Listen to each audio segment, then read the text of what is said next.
Promotion comes from the Lord. நம்ம இதுவரை ஒரு லோ லெவலில் இருந்திருக்கலாம், தள்ளப்பட்ட சூழ்நிலையில் இருந்திருக்கலாம், எங்கேயோ கீழே தொலைஞ்சு போயிருக்கலாம். ஆனால் ஆண்டவர் இந்த வருஷம் உங்களை ப்ரொமோட் பண்ண போகிறார். எல்லாருக்கு முன்னாடியும் ப்ரொமோட் பண்ண போகிறாரு. நீங்கள் மேபி உங்கள் ஜாபில் கூட உங்களுக்கு எதிராக நிறைய பேர் பேசி கொண்டு இருக்கலாம்.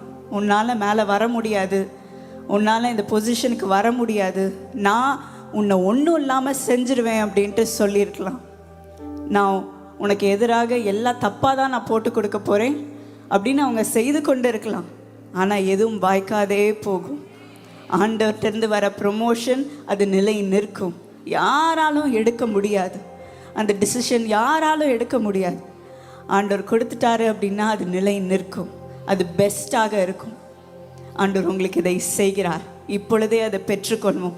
இந்த சூழ்நிலையில் நீங்கள் இருந்தீங்க அப்படின்னா ஆண்டவர் அந்த ப்ரொமோஷன் உங்கள் வாழ்க்கையில் தருகிறார். அது வேலையில் மாத்திரம் இல்லை, உங்களுடைய வாழ்க்கைக்கு தருகிறார், உங்கள் குடும்பத்தின் மத்தியில் தருகிறார், உங்களுடைய உற்றாரின் மத்தியில் தருகிறார். நீங்கள் எங்கே இந்த சூழ்நிலையில் கடந்து சென்றிருக்கிறீங்களோ அந்த இடத்துல உங்களுக்கு அந்த ப்ரொமோஷனை தருகிறார். ஏசாயா 61:7 நம்ம பார்க்குறோம், உங்கள் வெட்கத்திற்கு பதிலாக இரட்டத்தனையாய் பலன் தருவார். பலன் வரும். நீங்கள் உண்மையாக நீங்கள் ஒவ்வொரு காரியத்தையும் செய்யும் பொழுது, ஆண்டவரை கனம் பண்ணும்படி நீங்கள் செய்யும் பொழுது, ஆண்டவர் உங்களை கனம் பண்ணி உங்கள் வெட்கத்துக்கு பதிலாக 2 மடங்காக பலனை காண உதவி செய்வார். யோசேப்போட வாழ்க்கையிலையும் அதுதான் நடந்துச்சு. அவருடைய சொந்த சகோதரர்களால் தள்ளப்பட்டார். தவறான குற்றச்சாட்டை அவர் மேல் சூட்டினார்கள். போத்திபாரன் வீட்டில் அவருக்கு மேல் தவறான குற்றச்சாட்டு. அதன் நிமித்தம் சிறையில் அவர் அனுப்பப்பட்டார். சிறைக்கு அனுப்பப்பட்டார். அந்த சிறையிலையும் அவரை மறந்துட்டாங்க. அது நிமித்தம் ஒரே போராட்டமாக இருந்துச்சு அவருடைய வாழ்க்கையில். ஆண்டவர் ஒரு தரிசனத்தை எனக்கு கொடுத்துருக்கிறார், நான் ஒரு பெரிய மனிதனாக உயரப்போகிறேன் என்று ஆண்டவர் எனக்கு கொடுத்துருக்கிறார். ஆனால் என் வாழ்க்கையில் எல்லாம் ஆப்போசிட்டாக நடந்துட்டுருக்கே அப்படின்ட்டு அவன் யோசித்திருப்பான். எனக்கு அகெயின்ஸ்டாக தான் எல்லாமே போயிட்டுருக்குது அப்படின்னு அவன் யோசித்திருப்பான். ஆனால் அதே எகிப்தில், அதே போராட்டத்தின் இடத்துல ஆண்டவர் அவனை உயர்த்தினார். பார்வோனுக்கு பக்கத்து சீட்டை கொடுத்து இந்த நாட்டை நீ ஆளுகை செய்ய போகிற அப்படின்ட்டு பார்வோன் சொல்லி அவனுக்கு அந்த பதவியை கொடுத்தான். எவ்வளோ பெரிய காரியம்! அவமதிக்கப்பட்ட அதே இடத்துல செல்வாக்கை ஆண்டவர் கொடுத்தார். அதே போல் உங்களுக்கும் அதை செய்வார். எங்கெல்லாம் உங்களை அவமதித்து உங்களுக்கு குற்றம் சாட்டப்பட்டு தவறான குற்றம் சாட்ட கொடுத்து உங்களை கீழே தள்ளினாங்களோ அதே இடத்துல அவங்க கூப்பிட்டு உங்களுக்கு கனத்தை தருவார்கள். உங்கள் வேலை ஸ்தலத்தில் தருவாங்க, உங்கள் குடும்பத்தில் தருவாங்க, நீங்கள் போகிற இடத்துல அவங்க தருவாங்க. இதை நாம் பெற்றுக்கொள்ள போகிறோம். நான் சொன்னபடி இந்த promotion comes from the Lord. ஆண்டவர்கிட்டருந்து இந்த கனம் உங்களுக்கு கிடைக்கும். சமீபத்தில் ஒருவர் அவர்களுடைய சாட்சியை பகிர்ந்து கொண்டாங்க. ஜெயந்தி விஜயன் அப்படின்ட்டு ஒருவர் கேரளாவிலேருந்து அவங்களோட சாட்சியை எழுதியிருந்தாங்க. அவங்க ஜீசஸ் கால்ஸ் பார்ட்னராக இருந்தாங்க. அவங்க 1980 மேத்ஸ் டீச்சராக வேலை செஞ்சிட்ருந்தாங்க. அவங்க ரொம்ப சின்சியராக வேலை செஞ்சது நிமித்தம் அவங்க கூட வேலை செஞ்சு கொண்டு இருந்த டீச்சர்ஸ், அவங்க பிரின்சிபல் அவங்கள இன்சல்ட் பண்ணிகிட்டே இருப்பாங்க, அவமதிச்சிட்டே இருப்பாங்க. அவங்க மேல் தப்பான வார்த்தைகளை சொல்லி மேனேஜ்மெண்ட்டுக்கு அவர்களுக்கு ப்ரொமோஷன் கிடைக்கக்கூடாது அப்படின்னு நிறைய முயற்சி எடுத்துக்கொண்டிருந்தாங்க. ஆனால் அவங்க இது நிமித்தமும் அமைதியாக இருந்து அவங்க துக்கத்தை எல்லாத்தையும் அவங்க மனதிலே வைத்து தொடர்ந்து ஜெபித்து கொண்டே இருந்தார்கள். ஆண்டவர் எல்லாவற்றையும் பார்த்து கொண்டு இருந்தார். என்ன நடக்குது, யார் என்ன பேசுகிறா என்று அவர் பார்த்து கொண்டே இருந்தார். 3 வருடமாக அவர்களுக்கு இந்த அவர்கள் சீனியாரிட்டி நிமித்தம் மேனேஜ்மெண்ட் அவங்களுக்கு வைஸ் பிரின்சிபல் பதவி தர வேண்டும் என்று அவர்கள் பேசிக்கொண்டே இருந்தார்கள். ஆனால் இந்த டீச்சர்ஸ், இந்த பிரின்சிபல்லாம் அவங்க அந்த பதவியை ஏற்றுக்கொள்ளக்கூடாது அப்படின்ட்டு நிறைய முயற்சி எடுத்துக்கொண்டே இருந்தாங்க. ஒவ்வொரு தடவையும் அந்த பொசிஷன் ஓப்பன் ஆகும்போது, அந்த பொசிஷன் பற்றி பேசும்போது அவங்கள அவமானப்படுத்தி அனுப்பிடுவாங்க. ஆனால் மே மாதம் 2021 அப்போது ஒரு ஆச்சரியமான ஒரு காரியம் நடந்தது. முழு ஸ்கூலும் யுனானமஸாக அவங்க தான் பிரின்சிபல் ஆக வேண்டும் என்று எழும்பி சொன்னார்கள். அடுத்த மாதம் மே 30 இது நடந்தது. அடுத்த நாள் ஜூன் 1 அன்னைக்கு அவர்கள் வைஸ் பிரின்சிபலாக அதே ஸ்கூலில் எங்கே அவமானப்பட்டாங்களோ அதே ஸ்கூலில் அவங்களுக்கு அந்த பதவி கிடச்சிது. எவ்வளோ பெரிய காரியம் அல்லவா? எந்த மனிதர்கள் முன்பாக அவங்க தலையை தொங்க போட்டு அவங்க நடந்து போயிட்டு இருந்தாங்களோ ஆண்டவர் உயர்த்தினார். அவங்க சொன்னாங்க, God blessed me in such a manner that I'm given a position everywhere. மேனேஜ்மெண்ட்டின் மத்தியில், டீச்சர்ஸின் மத்தியில், ஆஃபீஸ் ஸ்டாஃபின் மத்தியில், பேரண்ட்ஸின் மத்தியில், ஸ்டூடெண்ட்ஸின் மத்தியில் ஆண்டவர் என்னை உயர்த்தினார். அவர்களுக்கு மேலாக என்னை உயர்த்தி வைத்தார் அப்படின்ட்டு அவங்க சொன்னாங்க. எல்லா ஜீசஸ் கால்ஸ் மேகசீன்லேயும் ஒரு வார்த்தையை ரெகுலராக நீங்கள் சொல்வீங்க. நீங்கள் கவலைப்படாதீங்க, எந்த இடத்துல நீங்கள் அவமதிக்கப்பட்டீங்களோ அதே இடத்துல ஆண்டவர் உங்களை உயர்த்துவார். அதே தான் என் வாழ்க்கையில் நடந்துச்சு அப்படின்ட்டு அவங்க எழுதி சந்தோஷத்தோட அந்த வாக்குத்தத்தங்களை நான் எப்பவுமே பற்றி கொள்ளுவேன், அதனால தான் எனக்கு நடந்துச்சு அப்படின்னு அவங்க எழுதியிருந்தாங்க. இதே போல தான் நீங்களும் ஒரு சாட்சியாக இருக்க போகிறீங்க. எந்த இடத்துல நீங்கள் அவமானத்தோடு நடந்து போனீங்களோ, எப்போ நீ உன் லோனை திருப்பி பே பண்ணுவ, எப்படி உன்னோட இஎம்ஐலாம் கட்டி முடிக்க போகிற, எப்போ உன்னோட பில்ஸ் எல்லாம் கட்டி முடிக்க போகிற, உன்னால் உன்னோட பிள்ளைகளை நீங்கள் பார்த்து கொள்ளவே முடியாது, நீ ஒரு சாதாரண மனிதன் அப்படின்ட்டு சொல்லி உங்களை திட்டி கொண்டு கூட இருக்கலாம். உன்னால் முடியாது முடியாது முடியாது, நீ மேலே வர முடியாது அப்படின்ட்டு சொல்லி கொண்டு இருக்கலாம். ஆனால் ஆண்டவர் உங்களை ப்ரொமோட் பண்ண போகிறார். உங்களுக்கு ப்ரொமோஷனை தந்து உங்களை கனம் பண்ணுவார். நீங்கள் ஆண்டவரை கனம் பண்ண வந்திருக்கிறீங்க, ஆண்டவர் உங்களை கனம் பண்ணுவார். இந்த பாடலை சந்தோஷமாக பாடுவோமா? ஆகாத கல்லென்று வெறுத்தவன் முன் மூளைக்கு தலை கல்லாய் மாற்றிடுவார். ஆகாத கல்லென்று வெறுத்தவன் முன் மூளைக்கு தலை கல்லாய் மாற்றிடுவார். சகல ஜாதிகளாம் விரும்பிடுவாய், இயேசுவின் மகிமையாம் நிரம்பிடுவாய். சகல ஜாதிகளாம் விரும்பிடுவாய், இயேசுவின் மகிமையாம் நிரம்பிடுவாய். இந்த வருஷத்தில் இயேசு வெளிப்படுவார். முறை பாடுவோமா? ஆகாத கல் என்று வெறுத்தவர் முன் மூளைக்கு தலை கல்லாய் மாற்றிடுவார். சொல்வோமா? ஆகாத கல் என்று வெறுத்தவர் முன் மூளைக்கு தலை கல்லாய் மாற்றிடுவார். சகல ஜாதிகளால் இயேசுவின் மகிமையால் நிரம்பிடுவார். சகல ஜாதிகளால் நிரம்பிடுவார். இயேசுவின் மகிமையால் நிரம்பிடுவார். இந்த வருஷத்தில் இயேசு வெளிப்படுவார். இந்த வருஷத்தில் இயேசு வெளிப்படுவார். பெரிய ஜாதியாய் மாற்றிடுவார், பேரை பெருமைப்படுத்திடுவார். பெரிய ஜாதியாய் மாற்றிடுவார், பேரை பெருமைப்படுத்திடுவார். ஏற்ற காலத்தில் தீவிரமாய் கர்த்தரே இதை செய்திடுவார். ஏற்ற காலத்தில் தீவிரமாய் கர்த்தரே இதை செய்திடுவார். பெரிய ஜாதியாய் மாற்றிடுவார், பேரை பெருமைப்படுத்திடுவார். எத்தனை பேர் விசுவாசிக்கிறீங்க? உங்கள் பேரை பெருமைப்படுத்த போகிறார், உங்களை கனம் பண்ண போகிறார். இரண்டாவதாக ஆண்டவர் உங்களை கனம் பண்ணி ராஜாக்களோடு அமர செய்வார். எத்தனை பேர் விசுவாசிக்கிறீங்க? ஆமேன். இங்கே சத்தமாக இருக்குது, அவங்க இன்னும் உங்களோட விசுவாசிக்கிறாங்கன்னு நினைக்கிறேன். ஆமேன். நீங்கள் நினைக்கலாம், நான் எங்கே போய் ராஜாக்களோட உட்கார போகிறேன், என் வீட்டில் என்னோட அப்பா கூட உட்காரதுக்கு எனக்கு பயமாக இருக்குது அப்படின்னு நீங்கள் சொல்லிட்டு இருக்கலாம். ஆனால் ஆண்டவர் உங்களை ராஜாக்கின் மத்தியில் அமர செய்வார். ராஜாவின் பந்தியில் உங்களை அமர செய்வார். பெரிய கணத்தை கொடுத்து உங்களை உயர்த்த போகிறார். நீ எப்படி அவங்கள போய் பார்த்த அப்படின்னு கேட்பாங்க.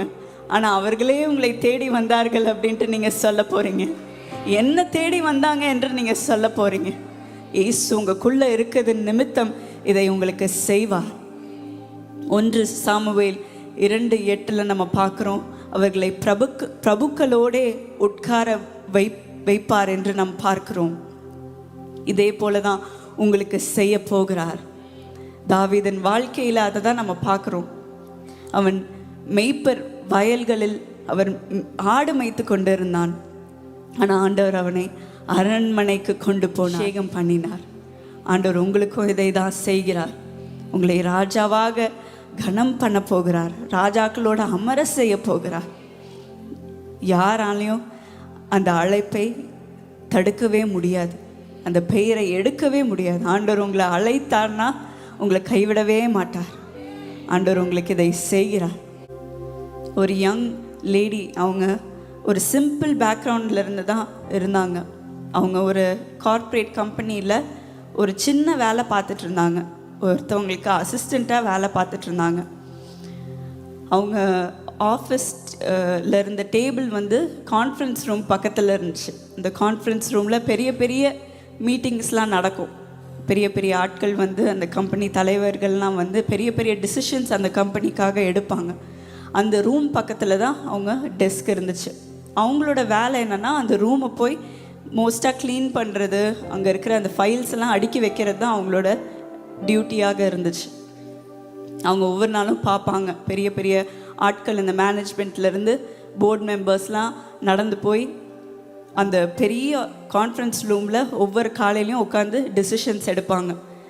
அந்த கான்ஃபரன்ஸ் ரூமில் ஏசி இருக்கும், பெரிய லெதர் சேர்ஸ் இருக்கும், ஒரு லாங் டேபிள் இருக்கும். அந்த டேபிளை பார்க்கும் போதே அது இம்பார்ட்டண்ட்டான மக்கள், விஐபிஸ் தான் உட்காருவாங்க அப்படின்ற மாதிரி கிராண்டாக இருக்கும்.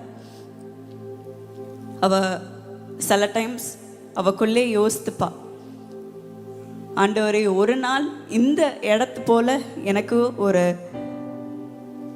இந்த இடத்தை போல் ஒரு இடத்துல என்ன அமர செய்யும் அப்படின்ட்டு ஆண்டவர்கிட்ட கேட்டா. எனக்கும் அந்த சான்ஸ் கிடைக்குமா அப்படின்ட்டு அவள் யோசித்து கொண்டிருந்தா. அவள் ஃப்ரெண்ட்ஸ்டெல்லாம் சொல்லும் போது எல்லாரும் சிரித்தாங்க. நீ என்ன கனவு காண்டுட்ருக்குற, இதெல்லாம் நடக்கிற காரியமா அப்படின்ட்டு கேட்டாங்க. ஆனால் அவள் அதெல்லாம் கேட்காம அவள் உண்மையாக அவளுடைய வேலையை செய்து கொண்டிருந்தாள். ஒவ்வொரு நாளும் ஆஃபீஸ்க்கு ஏர்லியாக சீக்கிரமாக போய் ஒவ்வொரு சேர் மேலேயும் கையை வைத்து அவள் ஜெபம் பண்ணுவாள். எங்கெல்லாம் அவள் க்ளீன் பண்ணுறாளோ, எந்தெந்த சேர்லாம் துடைக்கிறாளோ அந்தந்த சேரெல்லாம் கை வச்சு அவள் ஜோம் பண்ணுவாள். ஒவ்வொரு சின்ன வேலை கொடுத்தாலும் அது உண்மையாக செய்து கொண்டிருந்தாள். அவளுடைய லீடர்ஸ், அவளுடைய மேலதிகாரிகளை அவள் கனம் பண்ணான், ரெஸ்பெக்டோடு ட்ரீட் பண்ணான். அவங்க அவளை கீழ்த்தனமாக ட்ரீட் பண்ணாலும் அவங்கள ரெஸ்பெக்ட் பண்ணி ட்ரீட் பண்ணான். அண்ட் ஆண்டவர் அவளை மறக்கவே இல்லை. அவர் மேல் நம்பிக்கை வைத்ததுனால அவர் மறக்கலை அப்படின்ற நம்பிக்கையோடு இருந்தா. அவளுடைய ஜெபம் சின்னதாக தான் இருக்கும். இயேசுவே நீர்தான் என் ராஜா, கரெக்டான நேரத்தில் என்னை நீர் உயர்த்துவீர் மகிமைக்காக என்று ஒவ்வொரு தடவையும் ஜெபிப்பாள். கொஞ்ச நாள் போச்சு. நாள் போக போக அவளுக்கு இன்னும் அதிகமான ரெஸ்பான்சிபிலிட்டிஸ் கொடுக்க ஆரம்பித்தாங்க. ஃபஸ்ட்டு அது சின்ன சின்ன காரியங்களாக இருந்துச்சு. அவளோட ஐடியாஸ் எல்லாம் அவள் ஸ்டாஃப் மீட்டிங்லலாம் ஷேர் பண்ணும்போது மக்கள் அதை நோட்டீஸ் பண்ண ஆரம்பித்தாங்க. தொடர்ந்து அந்த மேனேஜர்ஸ்னால் அவகிட்ட ஹெல்ப் கேட்க ஆரம்பித்தாங்க. ஹெல்ப் கேட்குறதுக்கப்புறம் அட்வைஸ் கேட்க ஆரம்பித்தாங்க. இதை எப்படி செய்யலாம் அப்படின்னு அவகிட்ட அட்வைஸ் கேட்க ஆரம்பித்தாங்க. 3 வருஷம் கழித்து அவளுக்கு ப்ரொமோஷன் கிடச்சிது. அப்புறம் திருப்பி கிடச்சிது. அப்புறம் ஒரு நாள் பார்க்கும்போது அவள் நினைக்காதது நடந்தது. அவளும் அந்த போர்டு ரூமில் இன்வைட்டட் மெம்பராக அழைக்கப்பட்டாள். அந்த டேபிளை க்ளீன் பண்ணுறதுக்காக கிடையாது, அந்த டேபிளில் உட்கார்றதுக்காக கூப்பிட்டாங்க. ஒரு ஹெல்ப்பராக கூப்பிடல, ஒரு போர்டு மெம்பராக கூப்பிட்டாங்க. அந்த இடத்துல டிசிஷன்ஸ் எடுக்கிறதுக்கு அவளை அழைத்து அமர சொன்னாங்க. அவ கூட இருந்த கோவர்க்கர்ஸ் எல்லாம் கேட்டாங்க, இது எப்படி ஆச்சு, யார் உனக்கு இந்த ப்ரொமோஷனை கொடுத்து உன்னை உயர்த்தினாங்க அப்படின்னு கேட்கும்போது, ஏ ராஜா என்னை ராஜாக்கள் மத்தியிலோ அமர செய்திருக்கிறார் என்று அவள் தைரியமாக சொன்னான். அவளை கீழே தள்ளினாலும் அவள் ஆண்டவரை மறக்கவே இல்லை. ஏன் ஆண்டவரே இதை எனக்கு செஞ்சிட்டீர் அப்படின்ட்டு புலம்பலை. கரெக்டான சமயத்தில் ஆண்டவர் என்னை உயர்த்துவார் என்ற நம்பிக்கையோடவே இருந்தாள். ஆண்டவர் என்னை மறக்கவே மாட்டார் என்ற நம்பிக்கையோடவே இருந்தாள். அதே போல தான் நம்மளும் ஆண்டவர் நம்மளை கரெக்டான நேரத்தில் ராஜாக்களோட அமர செய்வார் என்ற நம்பிக்கையோடு இருக்கும் பொழுது ஆண்டவர் அதை செய்வார். சின்ன காரியமாக நமக்கு ஆண்டவர் ஒரு ரெஸ்பான்சிபிலிட்டி கொடுக்கும்போது அதை உண்மையாக செய்யும் பொழுது ஆண்டவர் நம்மளை உயர்த்துவார். நம்ம யோசிக்காத இடத்துக்கு நம்ம போவோம். எப்படி என்னால் இது முடிஞ்சுது அப்படின்னு நீங்கள் நினைப்பீங்க, ஆனால் அது நம்மளால் கிடையாது, ஆண்டவரால் மாத்திரம்தான் அதை செய்ய முடியும். இன்றைக்கு எங்கள் குடும்பத்தினர் ஆண்டவர் அப்படி ஆசீர்வதிச்சிருக்கிறார், உயர்த்தி இருக்கிறார். நாங்கள் வீட்டிலலாம் வந்து பேசுவோம், நம்மளால் நினச்சி கூட பார்க்க முடியல இந்தந்த இடத்துக்கெலாம் போக முடியுமா, இந்தந்த மனிதர்கள்லாம் மீட் பண்ண முடியுமா அப்படின்ட்டு. கர்த்தர் நம்ம கூட இருக்கிறதுனால தான் இதெல்லாம் நடக்குது அப்படின்ட்டு நாங்கள் பேசிப்போம். ஏசப்பா எங்கள் கூட இல்லைன்னா அது நடந்திருக்காது. ஏசப்பாக்கு தான் அந்த மகிமை, அந்த மதிப்பு எங்களுக்காக கிடையாது. நாங்கள் எதுவும் பெருசாக சாதிக்கல, ஆனால் ஆண்டவர் தான் எல்லா உதவியும் செய்திருக்கிறார். எல்லாவற்றையும் அவர் தான் செய்கிறார். நாங்கள் சாதாரண மனிதர்கள், ஆண்டவர் எங்கள் மூலமாக அவரே செய்கிறார். அவரே எங்களை அனுப்புகிறார். அவரே ராஜாக்களை எங்களை தேடி வர செய்கிறார். அதே போல தான் உங்கள் ஒவ்வொருவருக்கும் செய்வார். ஆண்டவரை நீங்கள் கனம் பண்ண வந்திருக்கிறீங்க, உங்களை ஒருபோதும் மறக்க மாட்டார். உங்களை ராஜாக்களோடு அமர செய்வார். தொடர்ந்து இந்த பாடலை பாடுவோமா? உடைப்பட்ட வாழ்க்கையை வணைந்திடுவார், கணத்துக்குரிய நாட்களை நிலைநாட்டுவார். உடைப்பட்ட வாழ்க்கையை வணைந்திடுவார், கணத்துக்குரிய நாட்களை நிலைநாட்டுவார். விழுந்து போன இடத்தில் தலையை நிமிர செய்வார், ராஜாவின் பந்தியில் உன்னை அமர செய்வார். விழுந்து போன இடத்தில் தலையை நிமிர செய்வார், ராஜாவின் பந்தியில் உன்னை அமர செய்வார். இந்த வருஷத்தில் அதிகமாக கௌரவிப்பார், இந்த வருஷத்தில் அதிகமாக.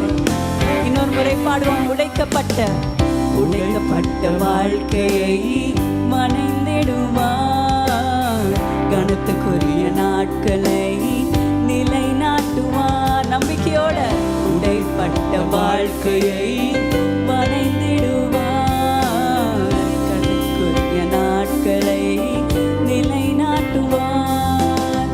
விழுந்து போன இடத்தில் தலையை நிமிர செய்வார், ராஜாவின் பந்தியில் உன்னை அமர செய்வார். விழுந்து போன இடத்தில் தலையை நிமிர செய்வார், ராஜாவின் பந்தியில் உன்னை அமர செய்வார். இந்த வருஷத்தில் அதிகமாய் கௌரவிப்பார், இந்த வருஷத்தில் அதிகமாய் கௌரவிப்பார். பெரிய ஜாதியாய் மாற்றிடுவார், உன் பேரை பெருமைப்படுத்திடுவார். பெரிய ஜாதியாய் மாற்றிடுவார், உன் பேரை பெருமைப்படுத்திடுவார். ஏற்ற காலத்தில் தீவிரமாய் கர்த்தரே இதை செய்திடுவார். ஏற்ற காலத்தில் தீவிரமாய் கர்த்தரே இதை செய்திடுவார். பெரிய ஜாதியாய் மாற்றிடுவார், உன் பேரை பெருமைப்படுத்திடுவார். பெரிய ஜாதியாய் மாற்றிடுவார், உன் பேரை பெருமைப்படுத்திடுவார். ஆமென். எத்தனை பேர் விசுவாசிக்கிறீங்க? ராஜாவின் பந்தியில் உங்களை அமர செய்வார். இந்த வருஷத்தில் அதிகமாக உங்களை கௌரவிப்பார். சொல்வோமா? என்னை கௌரவிப்பார். என்ன கேட்கலையே ஒன்றுமே. என்னை கௌரவிப்பார், என்னை கௌரவிப்பார். ஆமேன். சொன்னவங்க எல்லாருக்கும் ஆண்டவர் இதை செய்வார். ஆமேன். மூன்றாவதாக ஆண்டவர் உங்களுடைய உத்தமத்தை அவர் கனம் பண்ணுவார். ஆண்டவர் நீங்கள் அழுகிற கண்ணீரை அவர் மறக்க மாட்டார். நீங்கள் செய்கிற ஒவ்வொரு சின்ன காரியமாக இருந்தாலும் அவர் பார்த்து கொண்டே இருக்கிறார். நீங்கள் எடுக்கிற தியாகங்களை அவர் பார்க்கிறார்.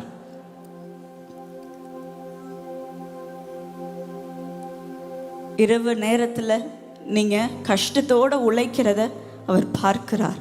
உத்தமத்தோடு நீங்கள் செய்கிற காரியத்தை அவர் பார்க்கிறார்.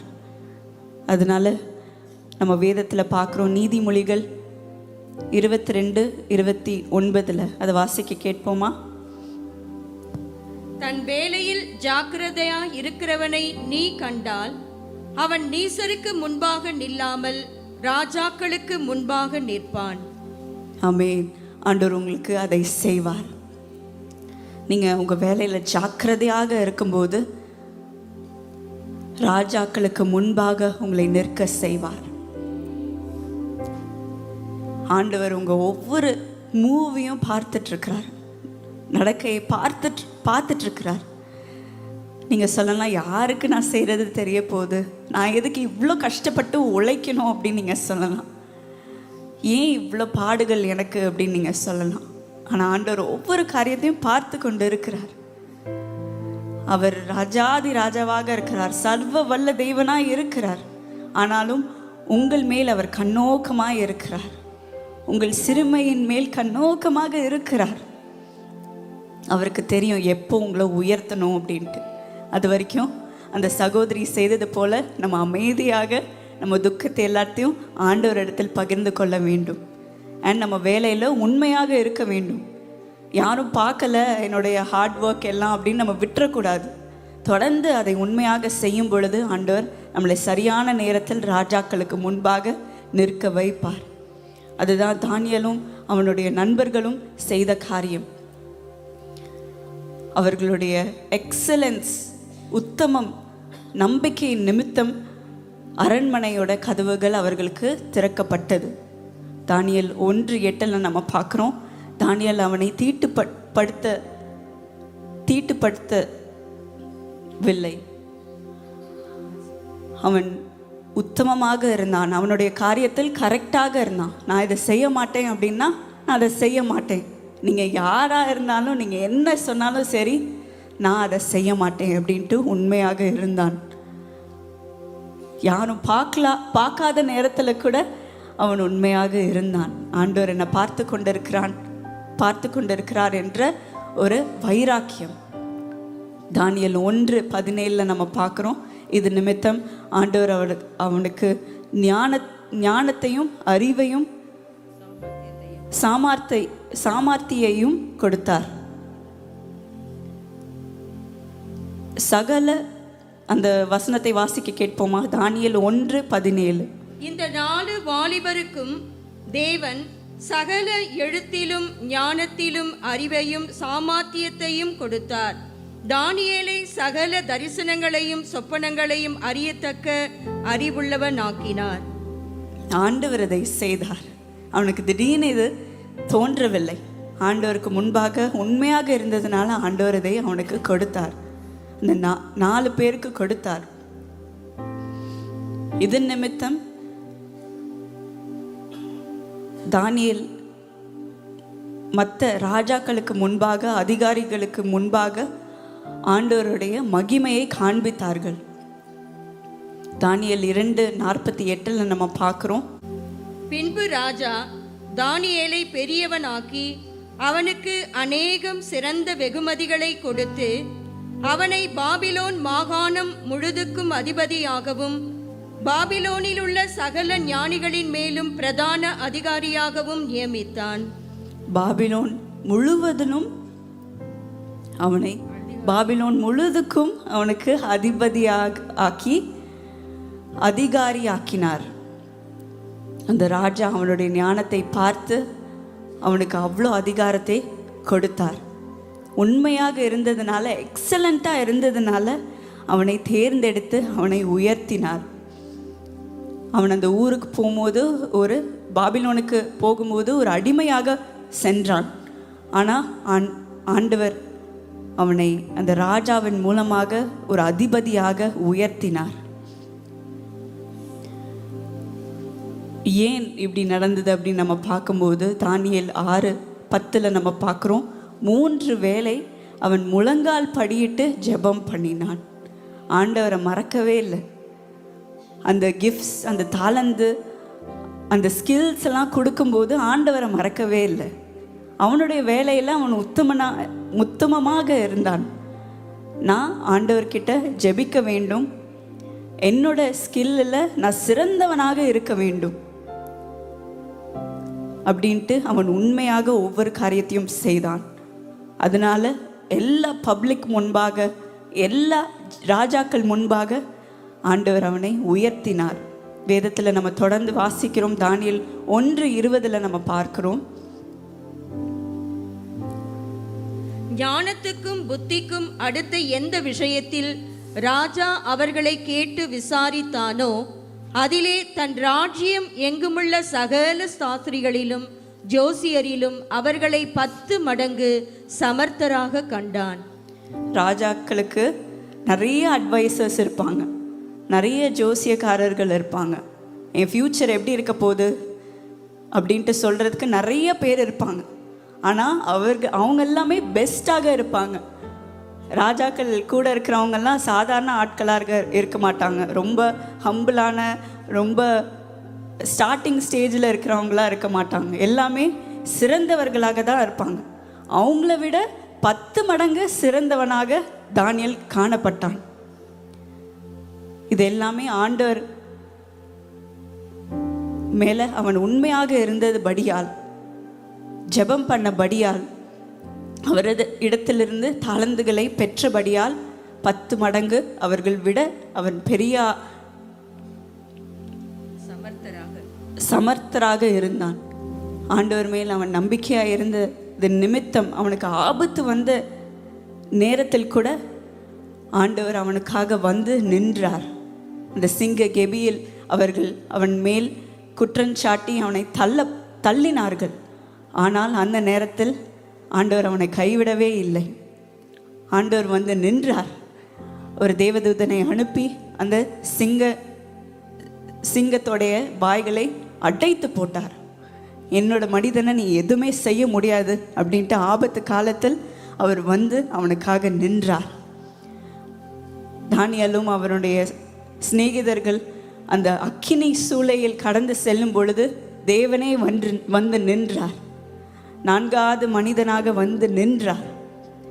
நம்ம ஆண்டவர் மேலே நம்பிக்கையாக இருக்கும்போது, நம்ம வேலையை டிலிஜெண்ட்டாக பார்க்கும்போது, உண்மையாக இருக்கும்போது, நான் இதை செய்ய மாட்டேன் அப்படின்னா நான் செய்ய மாட்டேன் அப்படின்னு உறுதியாக நிற்கும் பொழுது, பரிசுத்தமாக இருக்கும் பொழுது ஆண்டவர் நமக்காக வந்து நிற்பார்.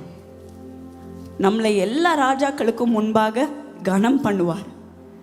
அவங்களுக்கு மத்தியில் நம்மளை 10 மடங்கு பெரிய ஆளாக ஆண்டவர் உயர்த்துவார்.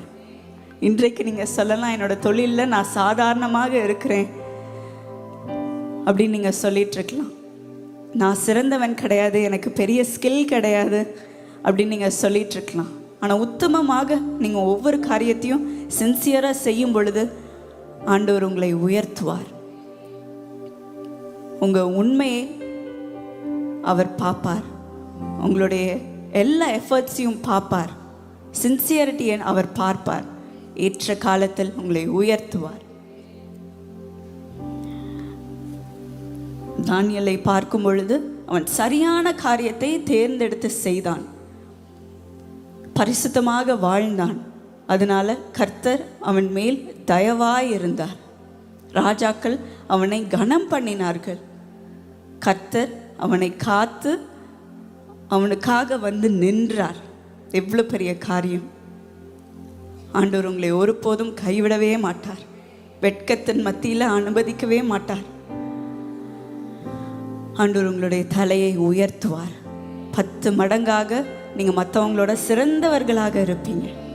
தானியேல் போல சிறந்தவர்களாக இருப்பீங்க. இன்றைக்கும் நீங்கள் அவரிடத்தில் சொல்லுங்கள், இந்த வருடம் நான் உத்தமமாக இருக்க எனக்கு உதவி செய்யும் அப்பா. உம்மை எப்பொழுதும் நம்பி இருக்க உதவி செய்யும் சுவாமி. என்னோட வேலையில் நான் கரெக்டாக இருக்கணும். மற்றவங்க என்ன பண்ணுறாங்க என்ன பேசுகிறாங்கன்னு நான் பார்க்கக்கூடாது. நான் என்னோட வேலையில் சிறந்தவனாக இருக்க வேண்டும் சுவாமி என்று அவரிடத்தில் கேட்போம். ஆண்டவர் உங்களை உயர்த்துவார், உங்களை கௌரவிப்பார். இந்த 3 காரியத்தையும் இந்த வருடம் ஆண்டவர் உங்களுக்கு செய்வார். எந்த இடத்துல நீங்கள் வெட்கத்தின் மத்தியில் நடந்து போனீங்களோ அந்த இடத்துல ஆண்டவர் உங்களை கௌரவிப்பார். ராஜாக்கள் மத்தியில் உங்களை நடக்க செய்வார். ராஜாவின் பந்தியில் உங்களை அமர செய்வார். செய்து உங்களை கௌரவிப்பார். உங்களுடைய உத்தமத்தை கண்டு ஆண்டவர் உங்களுக்கு பலன் தந்து கௌரவிப்பார். நீங்கள் உடைந்து போயிருந்த உங்களை ஆண்டவர் கட்டி எழுப்புவார். ஒதுக்கப்பட்ட உங்களை அவர் உயர்த்துவார். மக்கள் அவமதித்த உங்களை அவர் எல்லார் முன்பாகவும் கனம் பண்ணுவார். மறக்கப்பட்ட உங்களை அவர் காண்கிறார். உங்கள் வாழ்க்கையை அவர் கௌரவிப்பார். எல்லா பகுதியிலையும் ஆனர் பண்ணுவார், கனம் பண்ணுவார். என்னை கனம் பண்ண நீங்கள் வந்திருக்கிறீங்க அப்படின்னு ஆண்டவர் சொல்லுகிறார். ஆண்டவர் உங்களை கனம் பண்ணுவார். சந்தோஷமாக இருங்க, எதுக்கும் கவலைப்படாதீங்க. ஆண்டவர் உங்கள் கூட வந்து நிற்பார். 4வது மனிதனாக வந்து நிற்பார். எல்லா சூழ்நிலையும் நீங்கள் உங்கள் தலைமுடி கருகாதபடி ஆண்டவர் உங்களை காத்து நீங்கள் அதிலிருந்து வெளியே வர ஆண்டவர் செய்வார். அனுகூலமான துணையாக இருப்பார். சந்தோஷமாக இருப்போமா?